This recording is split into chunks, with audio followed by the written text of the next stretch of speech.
Okay, so when you have all of your organic ingredients, this is the almond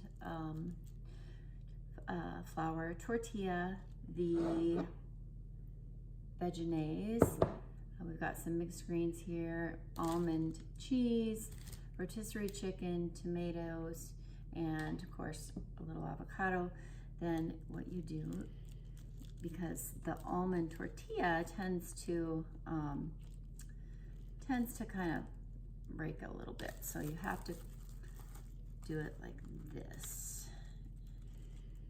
and roll it up tightly like this.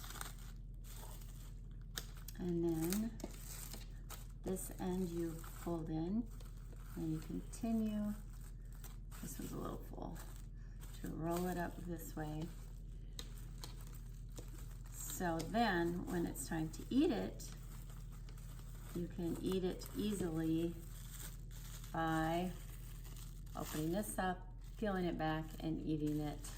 And it all stays in this great little pouch you made. And there you go, sugar-free, good fats, healthy proteins, no dairy, no gluten, non-GMO. Voila, a couple of these, fantastic lunch.